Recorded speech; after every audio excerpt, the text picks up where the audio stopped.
galera, beleza? Como é que vocês estão? Meus amigos, hoje vamos falar um pouco mais sobre a CPI. Eu sei que ontem não teve depoimento, mas temos novas informações no que diz respeito sobre a questão da Covaxin, Ricardo Barros, investigações contra o Flávio Bolsonaro, um novo plano de Renan e até do Lula. Sim, do Lula. Vamos também falar sobre o STF, as últimas peripécias dos nossos ministros e a nomeação do novo STF.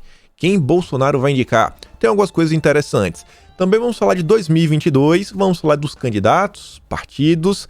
Já adianto, estão querendo ir atrás de Bolsonaro aí por campanha antecipada, enquanto fecham os olhos para algumas coisas que vêm acontecendo. Bolsonaro aí meio que teve uma derrota dentro do Patriota, partido aí que o presidente está vendo se consegue migrar, vocês vão entender o que está acontecendo. Vamos falar da entrevista também do Rodrigo Maia, que se coloca à disposição para ajudar o Ciro Gomes. Muita gente levou na brincadeira, mas a entrevista tem algumas coisas interessantes. A gente vai comentar aqui e ainda tem mais umas coisinhas ao longo do vídeo, falar de redes sociais, os assessores aí do pessoal da CPI. E quero começar por uma nova narrativa que estavam tentando criar ontem contra o governo. Você vê como são as coisas. Você vê, né? Milhares no Brasil tomaram imunizantes vencidos. Veja se você é um deles. Já coloca esse título assim, né? Meu Deus. Pô, aí você não sabe nem de quem é a culpa. Você não sabe nem de quem é a culpa, fica naquele título, né? Você vê quando é questão da CPI, ainda que não tenha nada a ver com Bolsonaro, eles fazem questão de colocar o governo de Jair Messias Bolsonaro, o governo de Jair Bolsonaro. Eles fazem questão. Como isso daqui não tem a ver com Bolsonaro, eles deixam um título em aberto, para jogar pedras. E aqui você vê dois grandes exemplos, sabe, de figuras que representam os setores da esquerda brasileira. Essa tal de Cris é uma eleitora do Ciro, até no título, ó, Cris, nem Lula nem Bolsonaro, agora é Ciro. Fui no perfil para ter certeza. Temos lá também um eleitor do Molusco. Aí você vê o que ela diz, ó. Essas pessoas que tomaram imunizante vencido deveriam entrar com ação coletiva contra esse cão do inferno. Vou viver para ver esse croque apodrecendo na cadeia. Pronto, é culpa de Bolsonaro. Aí vem o Joca. Meu ódio aumenta a cada dia. Que facada maldada. Tudo no Brasil é culpa de Bolsonaro. Sabe? Ainda que isso daqui fosse culpa do Ministério da Saúde, que enviou o produto já, sabe, vencido, gente, até chegar na ponta, você passa por diversas pessoas e o prefeito, não o prefeito, né, mas assim, até o enfermeiro que tá lá na hora, ele deveria olhar o frasquinho, né, pra ver, pô, e aqui, tá vencido, sim ou não? Então isso aqui, na verdade, recorre no final, sabe, no final da linha. Tem tantas pessoas. Culpar Bolsonaro isso daqui sobre qualquer pretexto seria o maior absurdo de todos. É querer que tudo no Brasil seja resolvido pelo presidente. E para não ficar só nessa conversa de tentar justificar que a culpa não é de Bolsonaro, vamos trazer uma matéria do Jornal Nacional. Ministério da Saúde orienta que estados e municípios não guardem segunda dose. Essa orientação foi dada no dia 20 de março de 2021. Então colocou até o emojizinho aqui, ó, bocejando. Tô cansado disso o tempo todo. O governo federal pode ter cometido algum erro, deve ter cometido, ninguém é perfeito. Agora, tudo que acontece aí no Brasil tem que colocar a culpa em Bolsonaro. Qualquer calamidade no mundo, a culpa é de Bolsonaro. É o tempo todo isso. É o jornalismo militante, né? Não se preocupa com fatos, é só narrativas. Aí você vê isso daqui, ó. Vem o Dória a público para falar, faria exatamente o oposto do que Bolsonaro fez. E o Técio faz a pergunta, e não fez? O Dória é o governador de São Paulo, o estado com o maior número de óbitos. Ele fez tudo ao contrário. Bolsonaro pregava, sabe, deixa as pessoas trabalhar. O Dória trancou todo mundo em casa e viajou para Miami. Ele não só trancou e sofreu com a população, não. Nem que ele ia sofrer, né? Mora na mansão. Ele tranca as pessoas e vai para Miami e é encontrado sem máscara numa loja de grife. Ele fez tudo diferente. E o resultado de São Paulo é o pior do Brasil. O pior resultado do Brasil é São Paulo. E ele fez tudo diferente lá.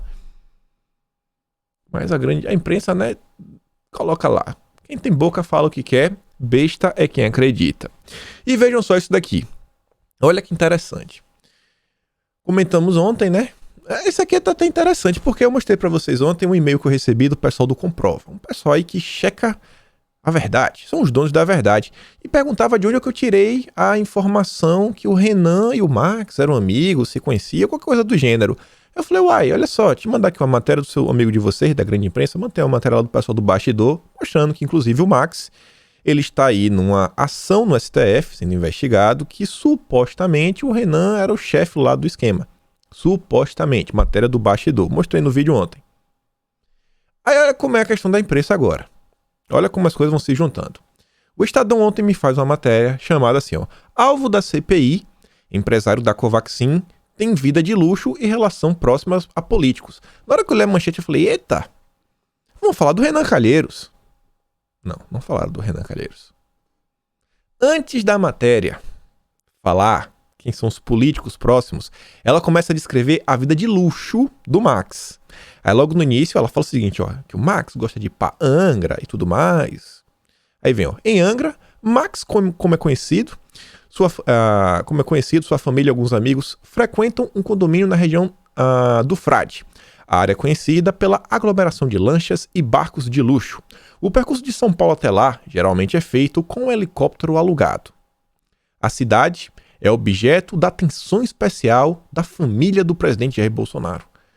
Tem que colocar o nome de... O que é que tem a ver nesse momento? Não, olha, esse Bolsonaro, ele vai pra Angra, viu? E Angra, Bolsonaro fala de Angra. Olha só que a família Bolsonaro pretende construir no local uma Cancún brasileira. Não pretende construir. O que Bolsonaro sempre falou é o seguinte, olhe pra Angra, poderia ser a Cancún brasileira. É só isso que o presidente falou. Só isso. O senador Flávio Bolsonaro já admitiu conhecer Max por meio de alguns amigos em comum de Brasília. Todo mundo conhece o Max, todo mundo sabe quem ele é. Aí vem a relação com políticos. Além da relação com Flávio, pronto, já colocou o Max como amigo do Flávio. O cara que então era amigo do Renan. A proximidade de Max com políticos é conhecida em Brasília. Tá, será que agora vai falar do Renan? Não, ainda não. O dono da Precisa é amigo do empresário Ogari Pacheco, dono da indústria farmacêutica Cristália, uma das mais importantes do país.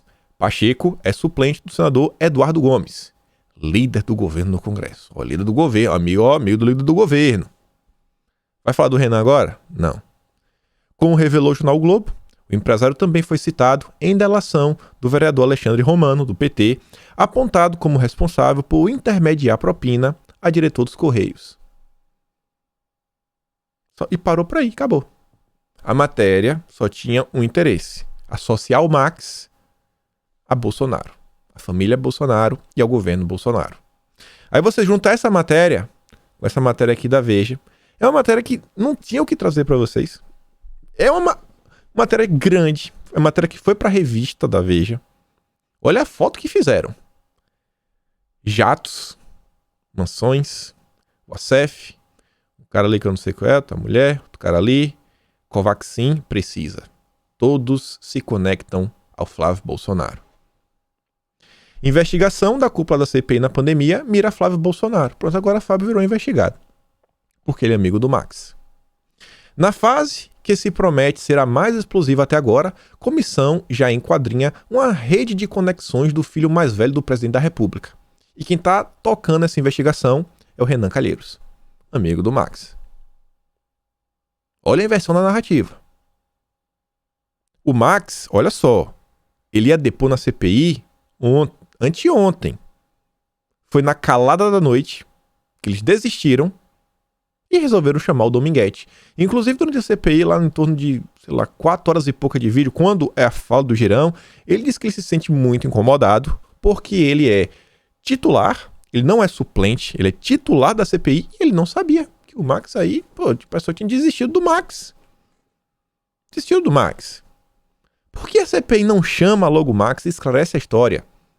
Assim que o Max soube que ele não ia ser chamado, pensou, não, porque ele ia vir, ele tinha um habeas corpus, ele não ia falar, ia ser contraproducente. O Randolfo Rodrigues falou isso. O Max falou, epa, matérias que são na própria Rede Globo, própria revista Veja, Max, mesmo com habeas corpus, falou, eu vou pra falar, eu quero falar, eu quero contar minha versão da história. Tanto que quando cancelou, ele gravou um vídeo explicativo, que tá muito bem embasado a defesa dele, mas mesmo assim, vamos chamar o Dominguete. Aí você olha com isso daqui, ó. Enquanto querem investigar os Bolsonaros e tudo mais. Olha como é que a CPI lida com outro tipo de investigação no que diz respeito ao consórcio Nordeste.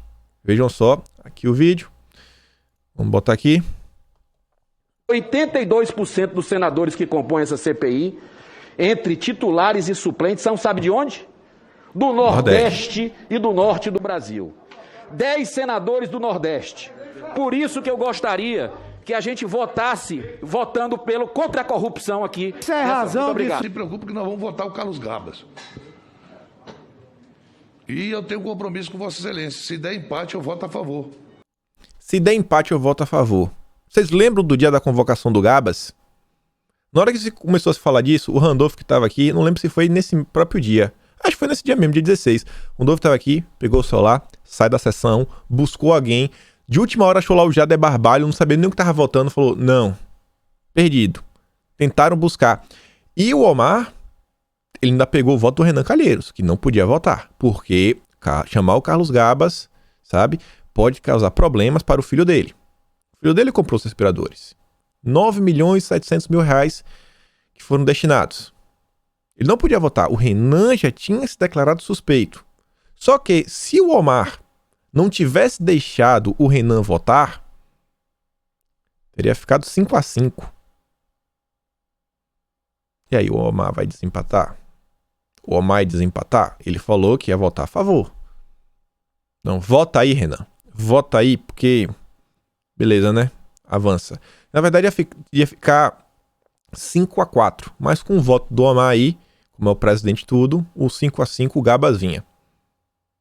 Com 5-5 o Gabas vinha. Foi por isso que o Omar, naquele momento, falou, Renan, vota aí. E ele complicou o Renan. Mas até o momento, nenhum dos nossos senadores representou o Renan Calheiros na comissão de ética, né, mostrando o absurdo que ele fez. Ele já tinha se declarado em suas redes sociais que não iria votar pela convocação do Carlos Gabas. Mas vamos continuar vendo o vídeo. O Omar falou, eu voto a favor, eu não tenho compromisso. O compromisso é com a justiça, é com a verdade. Mas ele sabia que, porque ele já tinha o número na cabeça. Tá vendo só? Eu não vejo se é fonte 100. Quando o Carlos Gabas estiver aqui, eles dizem assim, olha, isso é fonte 100, isso é fonte 200, isso é fonte 1000, isso não tem recurso federal, não houve nenhum tipo de problema. Porque o que se passa, parece que as pessoas não estão querendo que o Carlos Gabas venha aqui, parece que tem alguma coisa a esconder. Eu acho que não tem nada a esconder, né? Nada. Dias depois. Pelo que eu tô vendo, vai empatar. E quem vai dar o voto de Minerva sou eu. Eu vou votar contra os seus requerimentos, senador adjunto, se for votado hoje. São os requerimentos para chamar a Cristina Prestes e o Bruno Dauster. Outras pessoas ligadas aos escândalos que envolvem o consórcio Nordeste. O Bruno Dauster é o José Disseu do Rui Costa. Era o secretário da então Casa Civil. Negociou os preços e tudo mais. Essa é a CPI. Mas agora vai investigar, né, os vínculos entre Flávio Bolsonaro e o Max da Precisa. É inacreditável. CPI também, né, que já vem gerando narrativa suficiente para esse tipo aí de pedido de ação fazer sentido. O Ministério Público Federal propõe ação de improbidade contra Pazuello. A ação aponta quase 122 milhões de dano ao erário e quer que o Pazuello ressarça tudo, ainda perca os direitos políticos e tudo mais, por Pazuello ter se omitido na questão dos imunizantes e ter cometido os erros durante a pandemia. 122 milhões. E se brincar, ainda toma cadeia. Aí olha isso aqui também, como se junta, inclusive com a questão do Flávio Bolsonaro e do Max da Precisa. O Ricardo Barros foi citado aí por inúmeras pessoas. Acusado de participar ativamente em um possível escândalo de corrupção. Aí você vê o Ricardo Barros. É um cara que não tem uma reputação, né, das melhores. Todos nós sabemos disso. O cara do famoso Centrão. O Ricardo Barros, ele vem a público para pedir para ser investigado. Você já viu algum político pedir para ser investigado? Mas tá ali. Pedi hoje ao STF, por meio de mandato de segurança, que mantenha a data de 8 de julho para que eu seja ouvido na CPI. Alego que estou sendo impedido de exercer minha ampla defesa por abuso de poder da CPI, que ataca minha honra indevidamente. A gente já sabia que os senadores pretendem protelar, porque vamos deixar o governo sangrar. Vamos deixar o governo sangrar. Convido vocês a irem nesse tweet do Ricardo Barros, leiam as respostas. As pessoas estão achando bom. Não é isso aí, é isso aí. O STF não tem que interferir, não. As mesmas pessoas que aplaudiram a decisão do Barroso estão aplaudindo, que assim, estão pedindo que o STF dessa vez não se movimente. Aí você junta essa daqui com essa outra. Planalto viu declaração de Fico de Ricardo Barros como ameaça velada. Eita, o Barros está ameaçando o Bolsonaro. Aí ele fala, ó, sobre a matéria, eu não vou sair, eu sei me defender, disse Ricardo Barros, publicada nesta terça-feira, dia 29, no Globo. Informei naquele dia que as frases atribuídas a mim não são verdadeiras. A revista Veja requenta hoje a informação. Nego novamente, não falei isso. Olha a fritura generalizada.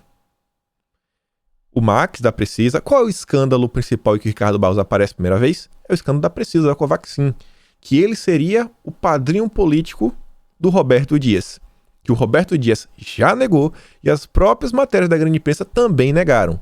Mas qual é o objetivo? Deixar o governo sangrar. Perde aí. Fica bem fraquinho. Apanha mais. E a imprensa está ajudando. Aí você vê, né? Nesse meio do percurso, vem aqui o Mainardi, né? Assumir que tinha um informante, Sérgio Moro. Brincadeiras à parte, Sérgio Moro vem falar assim, o papel do informante, sabe? Que ele dá uns exemplos de filmes, faz toda uma confabulação maluca para falar, olha só, nem sempre o informante ele faz parte do esquema. Uma clara, né, defesa do Luiz Miranda. Na verdade, do irmão do Luiz Miranda. E no último parágrafo ele fala, não, isso aqui é exatamente o que vem acontecendo no Brasil, onde um servidor da saúde faz a denúncia de escândalo de corrupção, que isso, aquilo, outro. Até Sérgio Moro já saiu da toca para defender o Luiz Miranda e atacar o governo, né? O que esperar de Sérgio Moro? O que esperar de Sérgio Moro? E aqui, voltando um pouco sobre a questão do Ricardo Barros, vejam só. O Feliciano disse a malandragem do presidente da CPI. O Omar Aziz, a gente já sabe, né? Em aprovar requerimento de convocação do Ricardo Barros, mas deixá-lo em stand-by só tem um objetivo, ver sangrar o governo por semanas a fio. Virou palhaçada. Aí você vê esse rapaz aqui, ó. Tô adorando. Fiz questão de trazer esse comentário. Olha quem é esse Robertson. Me segue, é um cara de esquerda. Eu deixo me seguir, eu nem bloqueio. Diretor de Cartório Civil, TJ de Roraima. É Roraima, né, RO? A Justiça Brasileira, os membros do Judiciário Brasileiro estão achando isso maravilhoso. Maravilhoso. O uso de um instrumento jurídico, na verdade uma CPI é política, né? Político-jurídica, né? Capacidade de investigação, como pura ferramenta de coerção do governo. Um estado policialesco. Tô adorando. Aí depois, quando o pessoal fala que tem que colocar alguns freios no Ministério Público, algumas pessoas não entendem. Algumas pessoas não entendem. Aí você vê, ó, olha esse cara. Olha a mentalidade dos membros do Judiciário Brasileiro. De alguns membros, óbvio. Tem muita gente boa no Judiciário. Vem aqui Ana Flor, jornalista da Globo News. Posta essa imagem. Tá o Marcos Rogério, Girão, Jorginho, Marcos Duval e o Flávio Bolsonaro. E ela fala o seguinte, os senadores governistas conversam com o Flávio Bolsonaro antes da sessão. Ela pergunta, estão recebendo orientação? E aí? Conversar com Flávio Bolsonaro é um crime. Conversas públicas, tanto que ela conseguiu uma foto. Conversas públicas com um senador que estava presente na sessão, pronto, é conspiração, é receber orientação. E ainda vem lá o espertão, o Robertson. Uma imagem diz mais que 1000 palavras. Senhor Eduardo Girão vai ainda continuar com conversa de que não é governista? Aí guarda isso. Aí você vê. O Globo solta essa matéria. Filhos de Jair Bolsonaro tentam colar rótulo lulista na CPI. Não é a CPI do Lula. Não, eles estão inventando isso. Não tem nada a ver com Lula. Nada a ver. Eles trazem números para mostrar, olha só, as postagens no Twitter ligando Lula à CPI aumentaram em não sei quantos mil, isso, aquilo, outro. Faz todo aquele malabarismo. Aí você vê, né? O rapaz, e a jornalista da Globo, que acusam uma conversa pública dentro do ambiente da CPI, da sala da comissão. Não pode conversar com Flávio Bolsonaro. Não pode. Não pode. Conspiração do governo Bolsonaro. O mesmo Jornal do Globo que nos revela as conversas secretas entre Lula e o G7. O Lula mantém conversas secretas com o presidente, com Renan Calheiros.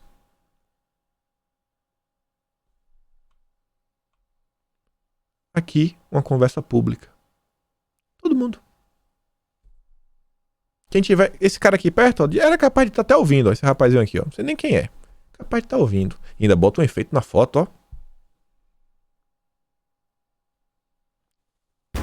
Extrema imprensa. Extrema imprensa. Extrema. Não dá pra levar a sério uma coisa dessa. Não dá. Esse mesmo pessoal que diz, né, que não é a CPI do Lula. Olha, Canto Direito Superior, matéria da Veja. Isso daqui, ó.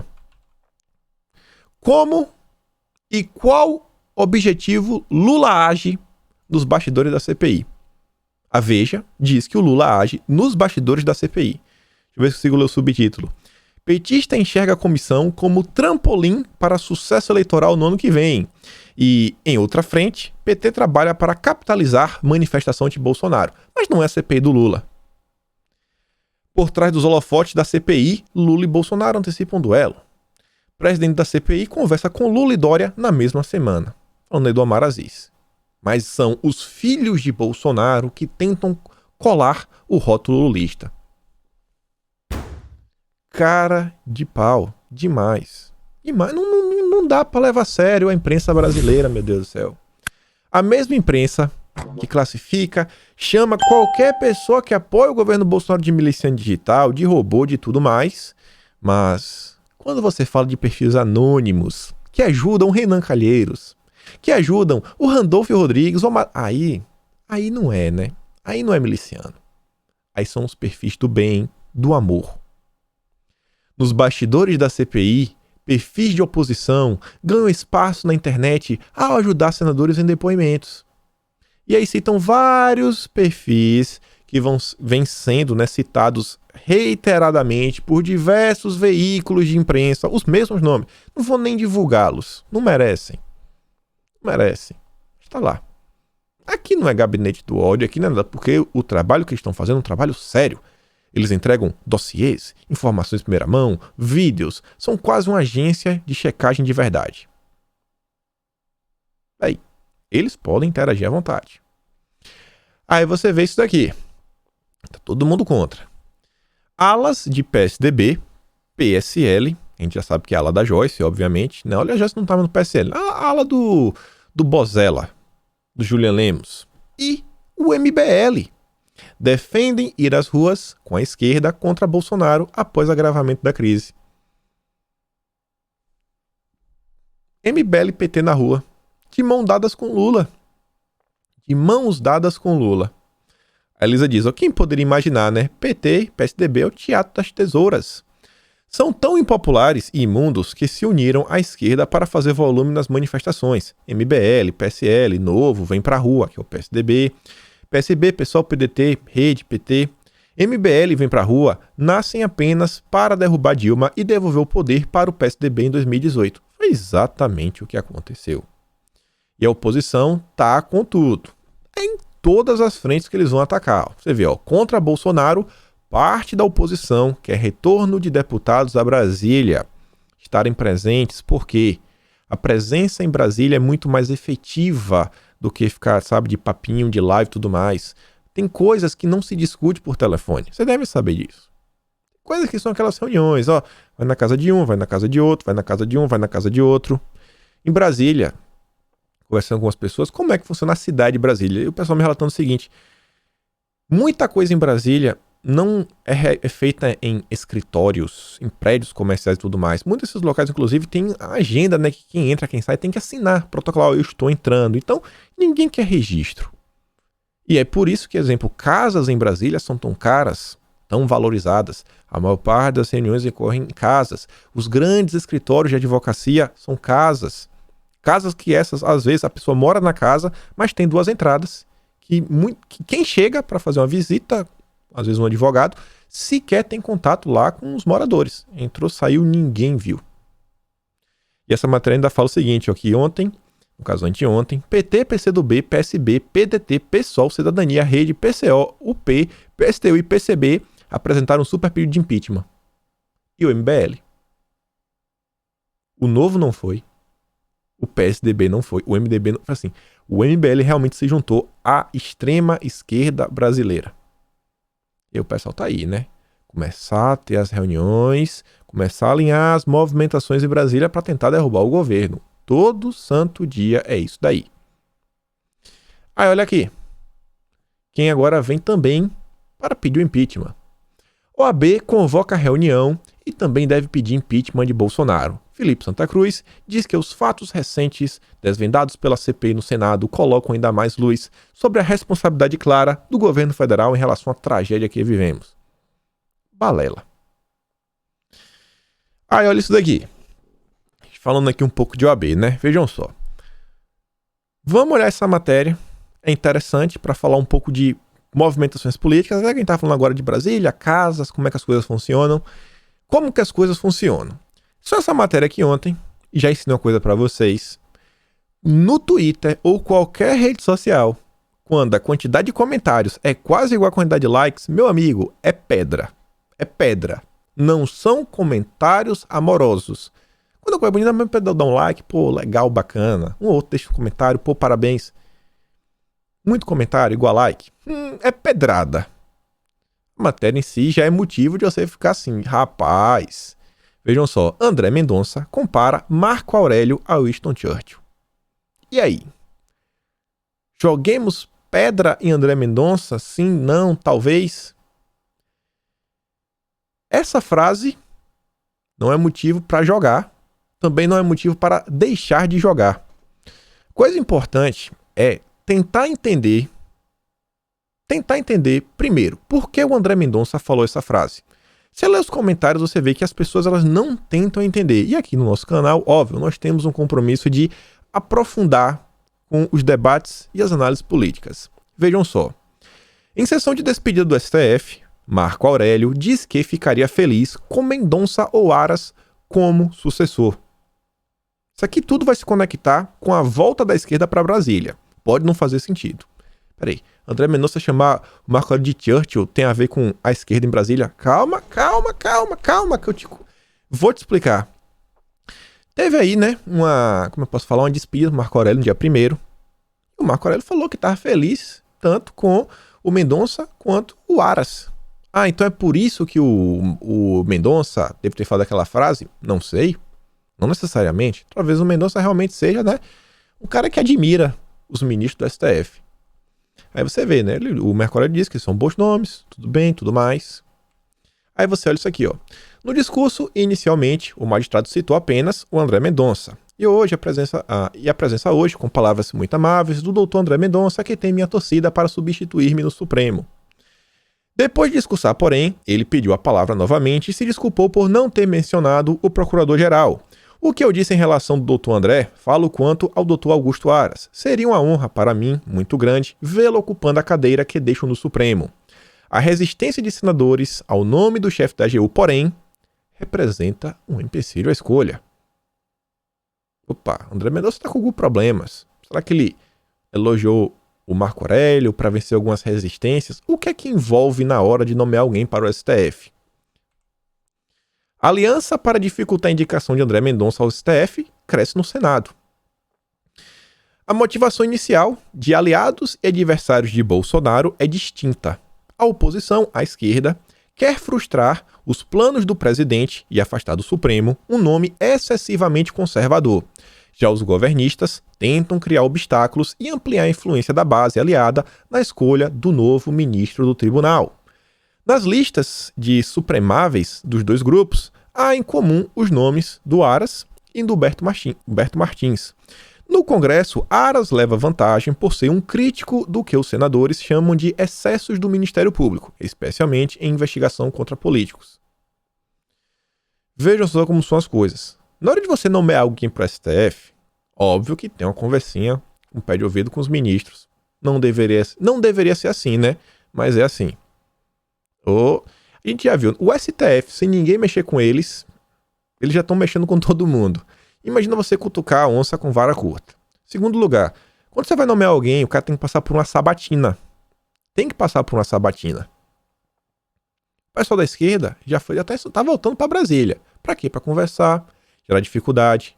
Na nomeação do André Mendonça, não só do André, como de várias outras pessoas. Quanto mais dificuldade Bolsonaro tem, mais força ele precisa para ele avançar com a pauta. E força, em geral, também, me ajuda, né? Eu te ajudo, mas tu me ajuda. Eu tô com um problema aqui, me resolve. Resolve meu problema. Resolve meu problema. Congresso, no final das contas, são números as decisões. Tanto no Senado quanto na Câmara. Então, é muito difícil porque não temos maioria. Na Câmara, por exemplo, temos o quê? Uns 40 deputados bolsonaristas no universo de 513. Uma PEC, como a do voto auditável, a gente vai comentar, precisa de 308 para avançar. Aí você vê, Mendonça já conversou com 50 senadores sobre STF. Se não for aprovado o nome, ele não vai. Mas tem gente que fala o seguinte, não, tem que mandar mesmo, manda, se não for, vamos desmoralizar o Senado. Eles estão pouco se lixando. A maioria dos senadores que estão lá não recebeu o voto de ninguém que estão falando isso daí. Aí você vê, o indicado por Bolsonaro, André Mendonça, que terá que passar por uma sabatina no Senado e terá ter seu nome referendado pelo STF. Talvez foi por isso que ele mandou um salve pro Marco Aurélio? Não sei. Talvez ele realmente goste do Marco Aurélio. E se ele realmente gosta, cara, eu não gosto do Marco Aurélio. Eu não gosto de nenhum daqueles ministros, me desculpa.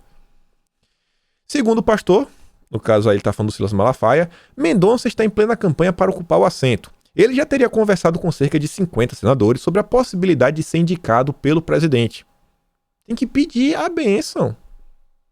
O presidente liberou Mendonça para conversar com os senadores, que a informação foi do Malafaia. Juntos daqui com essa outra. Temor de reprovação na sabatina do Senado faz Bolsonaro retirar nomes de 5 indicados para agências reguladoras. Qual o temor? Negociações políticas com o Senado obrigaram Bolsonaro a retirar a proposta. Esses 5 não seriam aprovados. Não vai ser aprovado, vai mandar, não vai ser aprovado. Vai gastar um dia, tem que negociar o dia, porque o Senado tem uma pauta. Se colocou os requerimentos no dia, fez uma sabatina, a gente que não vai estar em outra sessão, outra comissão, é uma lei que não avança, o governo não quer avançar com alguma coisa? Com certeza o governo quer avançar com várias coisas no Senado, já deve ter conversado com o Pacheco. Tinha no início lá uma agenda, o Paulo Guedes mandou vários projetos. Vai gastar um dia à toa só para ter o nome rejeitado? Sabendo que vai ser rejeitado? Esses são alguns dos problemas que, graças a Deus, não sou eu que tenho que resolver, não é você que tem que resolver. São problemas que tem que resolver o governo. Mas o que você vê, você abre os comentários, assim, são vários comentários só jogando pedra, como se tudo na vida fosse uma simples decisão, uma simples canetada. Gente, se o presidente da República tivesse o poder da caneta que muitas pessoas acham que ele tem, você não acha que o Brasil hoje já não seria uma Venezuela? Vocês acham que o Lula já não tinha, inclusive, mudado a cor da bandeira do Brasil para vermelho? O Lula, que é o Lula, junto com o Disseu, toda a trupe do PT, cara, ainda teve um mensalão que foi exatamente comprar apoio político. O mensalão foi isso, comprar apoio político para ver se avança. O PT, com todo aquele aparelhamento. Existe freio e contrapeso. No Brasil, as coisas não são simples. Não são simples. Voltando aqui para o STF, peripécias. Fachin manda Ministério Público Federal investigar descumprimento de decisão do Supremo sobre operações no Rio e garante acesso a relatórios da polícia. Tem que investigar aí, viu? Não é pra ter nada. Esse negócio lá de Jacarezinho, não. Você viu, determinou que o Ministério Público abra investigação sobre possível descumprimento da decisão da Corte que suspendia, realização de operações nas favelas. O Fachin, vejam só, atendeu um pedido do PSB, Partido Socialista Brasileiro, e das diversas entidades de direitos humanos que acompanham o processo sobre letalidade da ação policial do Rio como amigos da Corte. É o terceiro turno! Eles não cansam! Eles perderam, mas eles têm que levar na justiça. A polícia não pode trabalhar. É inacreditável. Criminosos fazem o que quer e a polícia não pode realizar uma operação na favela. Como não se revoltar com algumas coisas que acontecem no Brasil? Carmen Lúcia pediu para a PGR se manifestar sobre o pedido de impeachment do Guedes. Se manifesta aí que eu tô mandando. Vai, fala aí. Vai impeachment ou não vai? Mesmo que seja não, fala aí. Esse negócio aí de esperar demais não presta. Pedido foi feito pelo Kim Kataguiri, MBL, e o Elias Vaz também do PSB. O argumento, né, é que o Guedes praticou crime de responsabilidade ao se ausentar sem justificativa na comissão. Ele não foi na comissão. Impeachment. Impeachment. Não gosto dele. Impeachment. Tudo no Brasil parece que tem que ser resolvido através de impeachment. Aonde iremos chegar, né? A democracia brasileira realmente padece. Agora vem o PT. Lá vem o PT. O PT aciona o STF para obrigar Lira a pelo menos analisar pedido de impeachment de Bolsonaro. Pronto. Quer forçar o pedido de impeachment via STF. Os petistas têm a estratégia de repetir o que aconteceu com Rodrigo Pacheco. A peça de agora, elaborada pelos advogados, olha, isso aqui é interessante. Mauro Menezes e Marco Aurélio de Carvalho, de qual grupo? Prerrogativas. É aquele momento que eu tenho certeza que 6 a cada 10 pessoas que assistem os vídeos de forma regular, eu falei, ih, rapaz, grupo Prerrogativas. De novo esse pessoal, de novo.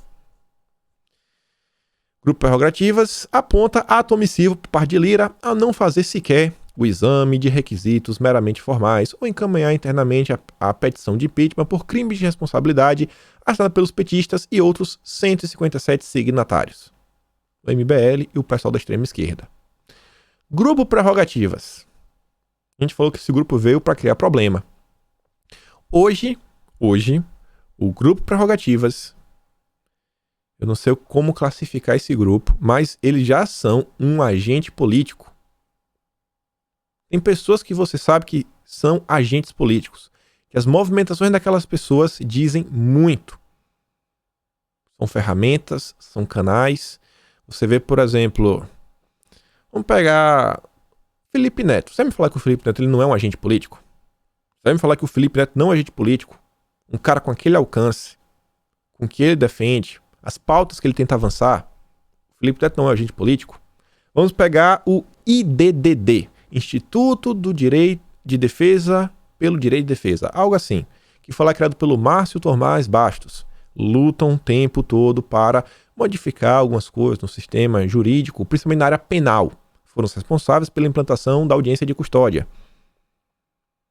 Aí você tem Instituto Igarapé, da Luna Zabó, da Paz, sabe? Fora os políticos em si. O Lula é um agente político, ele por si só. O José Dirceu, meu Deus, não tem nem o que questionar.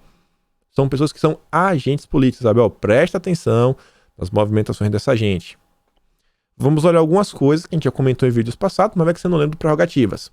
Estavam lá junto com Carlos Gabas. Prerrogativas, consequências da recusa da imunização pelo governo Bolsonaro, inclusive fazendo aí um lobbyzinho, né, pela aprovação da Sputnik. Olha qual é um dos advogados que está querendo pressionar o Lira, Mauro Menezes. Olha quem estava aqui embaixozinho com Carlos Gabas, Mauro Menezes. Ciro está parecido com Bolsonaro, misto de psicopatia e mau-caratismo. Quem que falou essa frase? Marco Aurélio de Carvalho. Quem é Marco Aurélio de Carvalho? Esse cara aqui, ó, Marco Aurélio de Carvalho. A fala de um cara consegue virar matéria na grande imprensa.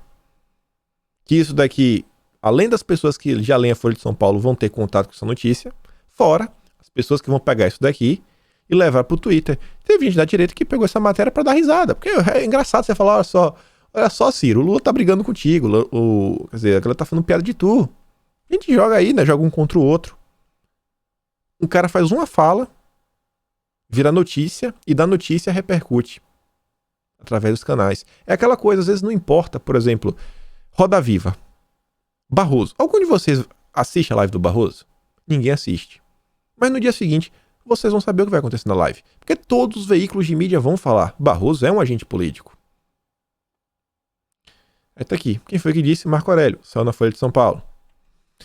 Olha as lives. José Disseu, Sputnik com Wellington Dias, Alexandre de Moraes, Haddad e Alckmin juntos, Cacai, Felipe Neto. Live pequeno, ó. A maior de todas foi Alexandre de Moraes, ó, 10 mil visualizações. Xandão aí é um cara descolado. Descoladíssimo. Você vê, ó, Renan Calheiros, 12 mil, eita, não, Renan superou Alexandre de Moraes. 12 mil views, Renan Calheiros, Carlos Gabas, Omar Aziz, Otto Alencar. A esquerda, ela vem se movimentando de todos os lados possíveis. Todos os lados possíveis. Seria muito bom que um dia a gente consiga, sabe, ter um grupo de advogados que faça algo similar. O grupo Prerrogativas, né, eles são uma espécie de quê? De, sei lá, mídia / grupo ativista / instituto / ONG. ONG não seria, né? Talvez até seja. A esquerda, meu filho, sabe operar. E ainda tem ele, é o maior de todos. O maior. É o único do STF que tem um carimbo próprio. O iluminado. Iluministro. Só tem ele. Mas vamos voltar. Falar de Bolsonaro. Falando de 2022. Olha como são as coisas. Matéria do Estadão. De saída, o cara tá saindo, quer sair com chave de ouro. Vice-eleitoral da PGR vê propaganda antecipada de Bolsonaro por atribuir a Lula e FHC chapa de ladrão e vagabundo. Campanha eleitoral antecipada. Esteja preso, esteja multado, esteja qualquer coisa. De saída, né? Esperou a hora de sair. Renato Briugóis se manifestou parcialmente favorável à representação do PCdoB, Partido Comunista do Brasil. A esquerda nunca perde tempo, né? Tudo eles levam para a justiça. Quero nem comentar sobre isso. Meu comentário é assim, ó. Querem multar Bolsonaro? Quer falar que Bolsonaro fez campanha antecipada? Beleza. Vai lá. Faz tua parte. Agora, não fecha os olhos para isso daqui, não. Não fecha não, porque fica feio. O Estadão está organizando. Saiu, inclusive, na Band. Olha só. Divulgado também pela Band, no canal da Bandeirantes. 2022 em debate. Ciro, Eduardo Leite e Mandetta debatem desafios da pandemia e retomada econômica. Olha como é que é tratado. Ó. Primeiro debate dos presidenciáveis do Centro Democrático. Pré-candidatos.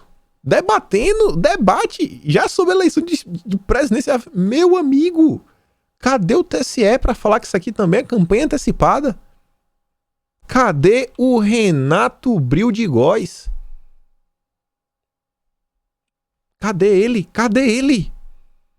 Beleza, eu vou até fazer uma meia-culpa pro Renato. O Renato, ele se manifestou, ele foi, cutucado. Quem cutucou foi o PCdoB. Será que algum dos nossos deputados, mas não sei se um deputado por si só pode fazer, ou tem que servir um partido.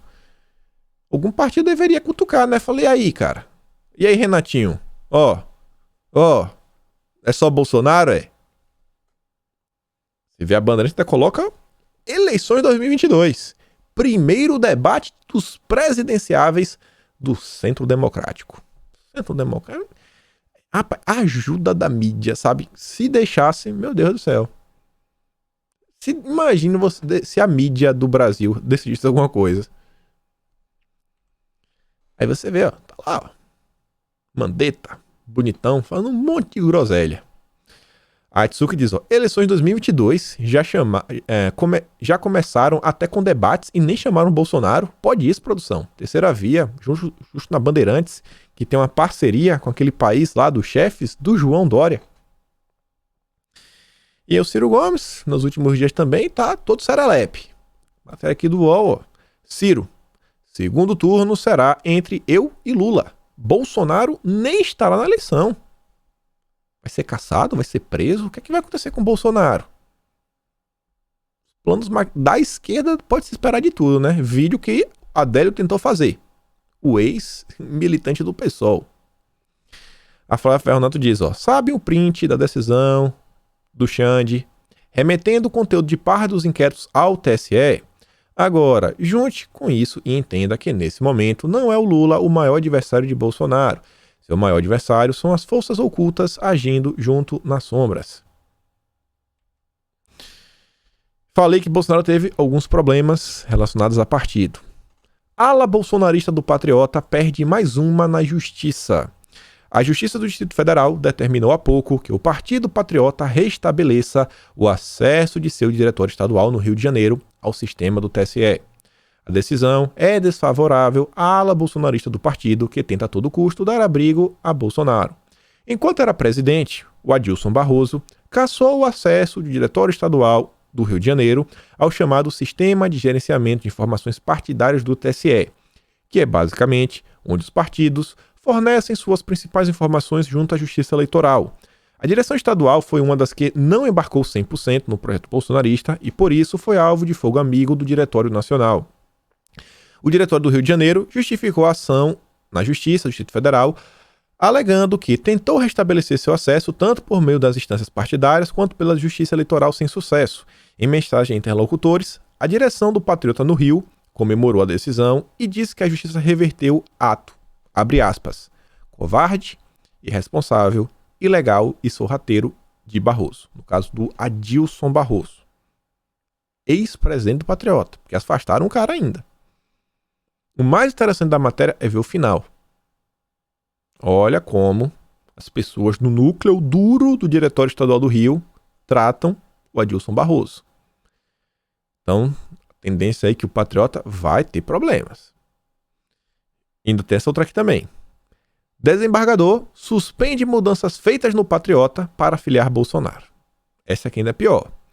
A liminar concedida pelo desembargador Rômulo de Araújo Mendes, do Tribunal de Justiça do Distrito Federal e dos Territórios, na quinta-feira, é uma vitória do grupo ligado ao Ovasco Rezende, que é o vice-presidente do Patriota, sobre o presidente afastado Adilson Barroso. O grupo que se opõe a Adilson o afastou da presidência por 90 dias, pois ele estaria negociando individualmente a filiação de Jair Bolsonaro à legenda. A decisão do desembargador anulou as alterações da Executiva Nacional do partido que deram maioria a Barroso para aprovar as regras do novo estatuto, deliberadas na convenção do dia 31 de maio, que marcou também a afiliação de Flávio Bolsonaro à legenda. A reunião deflagrou a crise entre os grupos de Barroso e de Rezende, que apontou irregularidades nas deliberações. E aí agora? Minha visão sobre partidos, já compartilhei com vocês algumas vezes, é basicamente a mesma. É muito bom que o Bolsonaro tenha um partido para chamar de seu, ao mesmo tempo que eu sempre digo, cada caso é um caso, cada estado é um estado. Tem estados que os deputados que já estão na máquina, principalmente os bolsonaristas, podem ter, espaço em determinados partidos, em outros estados não terão. Ao mesmo tempo, é importante estar todo mundo no mesmo partido para ter uma grande bancada. Na hora de dividir as comissões da Câmara, conseguir pegar talvez de novo a CCJ, comissões importantes e tudo mais.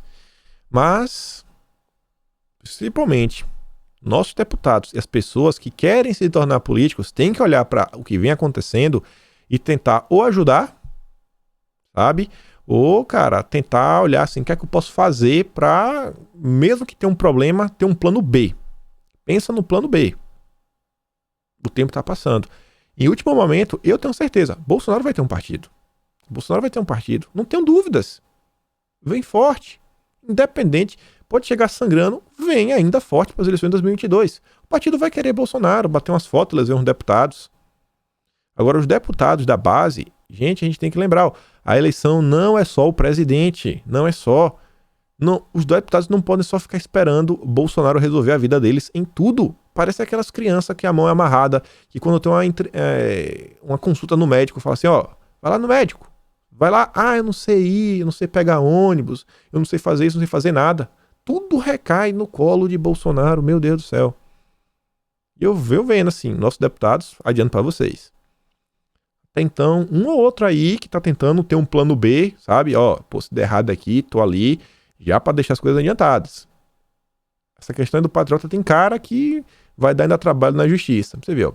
Com a não validação do novo Estatuto do Patriota, Bolsonaro pode ter dificuldades para ser candidato à presidência pelo partido em 2022. Somado familiares e aliados de Rezende, que são membros do diretório, o vice-presidente do Patriota controla mais de 1/3 das cadeiras e dos votos da Convenção Nacional. O novo estatuto previa que a influência de Rezende fosse diluída através do aumento de vagas na convenção. A liminar também restituiu 4 dos 5 delegados do partido, incluindo o próprio Ovasco Rezende, que tinha voto com peso duplo, que haviam sido excluídos por Barroso. Outra mudança anulada foi a nomeação de 2 aliados como vice-presidente de honra e a substituição de um membro morto sem o aval do restante da cúpula partidária. Bolsonaro diz que 3 ministros do STF articulam contra o voto auditável. Não vou olhar muito no texto, o Bolsonaro falou sobre esses dias. Todo mundo sabe quem são os ministros. Eu falo pra você, Bolsonaro cita, né? Fachin, Barroso e Alexandre de Moraes. Ele não cita nominalmente, ele tá falando deles. Isso é uma matéria na Folha de São Paulo falando que são os 3 que estão jogando contra. Então, se movendo. Pô, tá difícil, não pode ser assim. Cara, ó, olha só. Tá ruim. Mas, antes do problema chegar no STF, o STF, na verdade, tá até fazendo um pouco de política, né? Vamos deixar pra lá. A gente tem outros problemas para enfrentarmos. Em primeiro lugar, comissão. O relatório do Felipe tem que ser aprovado na comissão. Só depois disso é que pode ir para a Câmara para ser votado em 2 turnos e depois ir para o Senado para mais 2 turnos. A gente tem que vencer 5 votações. Conversei com o Felipe Barros, com algumas pessoas. O clima estava bom, ia avançar. Mas agora os partidos resolveram mudar as configurações das bancadas. Os membros da comissão foram modificados e hoje não se teria certeza que o voto auditável sequer passaria na comissão. Quem dirá na Câmara e depois no Senado. Você vê, partidos vão alterar a comissão para derrotar o voto auditável. E é isso mesmo. A matéria da Folha de São Paulo, pelo menos, dá um pouco de esperança, e diz o seguinte: a providência é necessária, já que assim a proposta não chega ao plenário, onde, pelas contas de muitas legendas, pode ser aprovada. Os deputados estão pensando em soluções, são soluções boas, acho que não tem por que ficar falando, né? Quanto menos informação a oposição tiver, mas eles estão pensando em soluções para reverter isso daqui no voto. Felipe Barros está bastante ativo nas redes falando sobre o voto auditável. Só uma coisa, essa matéria aqui da Folha de São Paulo é só isso daqui, esses 2 parágrafozinhos, e depois eles colocam essa foto. Votação em cédula de papel em São Paulo. É isso aqui, gente, que a gente quer com o voto auditável? É voto em papel, em cédula? Como a imprensa é baixa, né? É suja. Eles são sujos. E o Felipe tá lá, ó. Tô falando do Zeríssimo. O Felipe fala, cara, não é assim. Dá uma pausa aí, dá uma lida no Felipe, porque eu ainda quero falar do Rodrigo Maia. Foi lá, falando do Dias Toffoli e tudo mais. E teve ontem gente, inclusive, jogando várias pedras no Felipe. Porque o relatório tem isso, o relatório tem aquilo outro, aqui tem que ser desse jeito, tem que ser daquele outro. Pessoal, da mesma forma que estávamos comentando lá sobre a fala do Mendonça, tentar entender se existe alguma outra razão. Na hora que o Felipe Barros monta um relatório, qualquer coisa, tem que pensar o seguinte: o relatório vai passar? O relatório vai ser aprovado? Vai. Beleza. Esse relatório aprovado, ele vai ser aprovado na Câmara? Pô, não. Então não presta. Mas tem que ser uma coisa... Eu sei que tem que ser uma coisa boa, mas são 513 deputados. 513 deputados. Infelizmente, a gente só tem 40 e não vejo movimentação de novos nomes. Já sei, inclusive, de alguns nomes que não são deputados hoje, são pessoas que já são conhecidas, inclusive, assim, como um todo, na política e nas redes, que devem se candidatar em 2022. Alguns nomes a mais. Mas ainda assim não seria suficiente para a gente ter a maioria do Congresso. Sequer para os 257, né? É a maioria mais um. Quem dirá 308 para aprovar uma PEC, que é o caso do voto auditável. Temos que aprofundar o nível do debate. Felipe Barros está lá, ó, pontuando várias coisas, está aí. Cara, precisando de ajuda. E quando a gente for falar sobre isso, a gente tem que ter muito cuidado. O Felipe Barros está indo por um caminho muito bom, que eu acho que ele está sempre batendo na parte técnica da coisa. fugindo daquelas questões, sabe, de levar pra política, já tá tudo planejado, a esquerda tem um plano. Se falar isso daí, vai afugentar a esquerda. E nesse momento a gente precisa de qualquer voto. Qualquer voto. Qualquer voto é voto. Se for falar, isso aqui vai ser fraude, meu amigo, esse discurso não vai ajudar. Vai afastar as pessoas. E a gente precisa de uma pressão nacional. Então, se puderem, ao longo dos próximos dias, tentem levar à frente a questão do voto auditável, mas leva numa boa, leva levantando os aspectos técnicos da situação. E para chegando aqui no final do vídeo, vamos comentar sobre o Rodrigo Maia. Entrevista muito grande, fala um monte de groselha, mas tem 3 parágrafos que merecem ser destacados. Vejam só. Rodrigo Maia, posso ajudar o Lula. O ex-presidente da Câmara flerta com o PT e defende a ideia de que os partidos de centro rompam definitivamente com o governo Bolsonaro. Primeira pergunta. Se o PT chamá-lo para aprofundar a conversa, o senhor vai? Claro que eu vou. Diz, acho que consigo coordenar um grupo de pessoas. Tanto faz ser no PSD, no PSDB ou até contribuindo com o pessoal do PT. Rodrigo Maia no PT? Quem dirá, hein? Mas já mete logo o PSD de primeira opção, né? O partido do Kassab, a gente já sabe. Nos bastidores, comenta-se que Eduardo Paes tende a fechar com Lula, mesmo havendo um candidato de centro. Procede? Ele diz, o Dudu, Eduardo Paes, tem uma relação muito próxima com o ex-presidente. O elo dos dois é tão forte que a probabilidade de apoio dele ao Lula, ainda no primeiro turno, não é pequena. E aí, olha só a última pergunta, que é a mais interessante de todas. O senhor incluiria Ciro Gomes nesse balaio? O Rodrigo Maia, ele ainda tenta articular uma candidatura de centro. A terceira via, a esquerda que toma banho. Ou não, né? A grande aliança para derrotar Lula e Bolsonaro, olha só, passa, ao meu ver, por um acordo entre o PSDB, cadê, rapaz? E o PDT do Ciro Gomes. Só que, para isso, o Ciro precisa abrir mão de muita coisa que andou dizendo por aí. E também, nós teremos de ceder para chegar a um ponto de equilíbrio. O Ciro cede, mas nós também temos que ceder. Nós, todos os outros. E estamos lá, né, apoiando o Ciro, principalmente quem vai ser o vice. Você vê que ele já dá um nome, que é para ser o presidente, o Ciro. Você tem que ceder e nós aqui vamos chegar junto. A base do Ciro. O nome é o Ciro. O discurso do centro está bonito, a carta conjunta assinada pelos pré-candidatos foi um passo importante, mas nada disso gerou uma certeza de união. Um fator que certamente atrapalha a turma que se diz independente e insiste em apoiar o governo. Balela. Há 119 dias atrás, hoje acho que é o episódio 621, com certeza, é o episódio 502, estávamos já desenhando o que era a terceira via. O acordão, PDT, PSDB, Ciro Gomes e Eduardo Leite vice. A imagem aqui, ó. Rodrigo Maia só afirmou o que a gente vem falando há 4 meses. 4 meses. E nas últimas dias, o último dia, na verdade, ontem, ou foi anteontem, né? Anteontem à noite, vamos considerar ontem, Eduardo Leite aí bombou nas redes sociais, que se assumiu. Sou arco-íris. É tudo que a chapa aí do Ciro Gomes precisa, que é para ganhar um pouquinho mais, sabe, de força. Pega os liberais, né, MBL, o pessoal do Renova BR, o apoio do Alema, Marina, Event XP, Itaú, Felipe Neto apoiando, toda a chapa linda, cheirosa, maravilhosa. Barroso ama essa galera.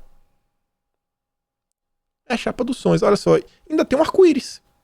A chapa que tem um candidato que é arco-íris. E é uma chapa que, vejam só como são as coisas. A gente vai votar, vamos ser sinceros. A gente vota em Bolsonaro.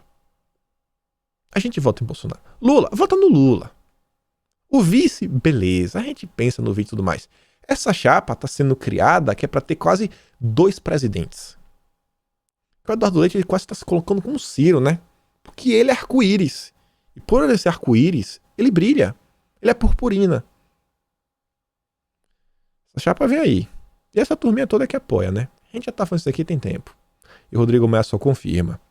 E para chegar ao final do vídeo, quero só mostrar aqui, ó. Tivemos ontem uma mega motociata em Salvador, no 2 de julho, independência da Bahia. E Jair não pôde ir, mas mandou um salve para todo mundo. Então é isso, meus amigos. Fico por aqui. Se inscreve nas minhas redes, lembra de curtir e compartilhar e a gente se vê amanhã. Fui!